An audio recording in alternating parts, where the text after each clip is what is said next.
ഒരു ഗ്ലാസ് വേണമെങ്കിൽ എടുത്തോളൂ. ഓ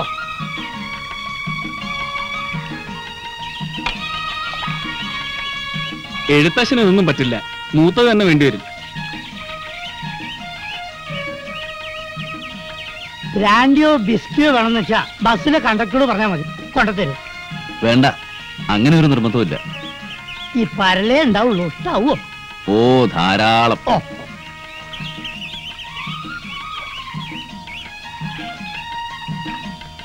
എനിക്കിഷ്ടാവോന്ന എല്ലാവരുടെയും ചോദ്യം. ഞാൻ ബേസിക്കായിട്ട് തനി നാടനടോ.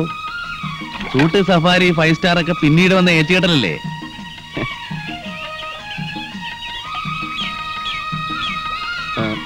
എഴുത്തച്ഛനോടൊരു കാര്യം പറയാൻ മറന്നു. ആ.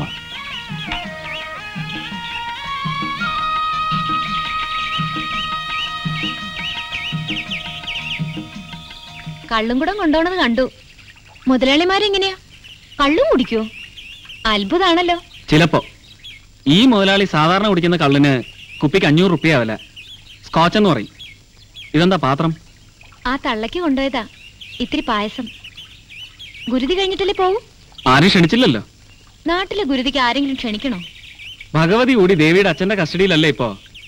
ആളുകൾ പറയുന്നതാ. പിന്നെ മന്ത്രിമാരും ഈ വഴിക്ക് വരാറില്ലേ ഇപ്പോ? അച്ഛന് കൂടെ നിന്ന് ഫോട്ടോ എടുത്ത് സായുജ്യം കിട്ടാൻ. ബന്ധത്തിൽപ്പെട്ട കുട്ടിയാണ്. പഞ്ചായത്ത് പ്രസിഡന്റും ഇവിടുത്തെ പ്രമാണിയൊക്കെ ആയിട്ട് വകയിലൊരു അമ്മാവനുണ്ട്. മൂപ്പരുടെ മാളാ. നിനക്ക് ഒഴിഞ്ഞു വെച്ചതാവും. അയ്യോ, തന്തപ്പടി കേൾക്കണ്ട. ആദ്യം പറഞ്ഞിരുന്നത് കോലോത്തെ തമ്പുരാൻ, ഡോക്ടർ, എഞ്ചിനീയർ എന്നൊക്കെ ആയിരുന്നു. ഇപ്പൊ തമ്പുരാക്കന്മാരെ വെട്ടി പകരം ബാങ്ക് മാനേജർ, ചാർട്ടേഡ് അക്കൗണ്ടന്റ് എന്നിവർ ലിസ്റ്റിൽ പെടുത്തിയിട്ടുണ്ട്. ഓഹോ, ഈ വകുപ്പിൽപ്പെടാത്തവരാരും ആ വഴിക്കേ നടക്കാൻ പാടില്ല എന്നാണ് അത്ര രാക്ഷസന്റെ കൽപ്പന. നമ്മുടെ എഴുത്തച്ഛൻ പറയുന്ന വരുവാണ്. പെണ്ണ് റെഡിയാണോ? തട്ടിക്കൊണ്ട് പോണം. അയ്യോ, നമ്മൾ ആ വഴിക്കേ ഇല്ല. അവനെ പേടിച്ചാരും നേർവഴി നടത്തിയില്ല. അതാണ് സ്ഥിതി. എന്റെ അച്ഛൻ അമ്മയെ തട്ടിക്കൊണ്ടുപോയി കല്യാണം കഴിച്ചതാ, അതറിയോ? ഇല്ല, പറഞ്ഞിട്ടില്ല. അച്ഛൻ വൈക്കത്ത് നിന്ന് വന്നൊരു സ്കൂൾ മാസ്റ്റർ, തെക്കൻ. കല്യാണക്കാര്യം പറഞ്ഞപ്പോ കാരണവരെ അവമാനിച്ചു.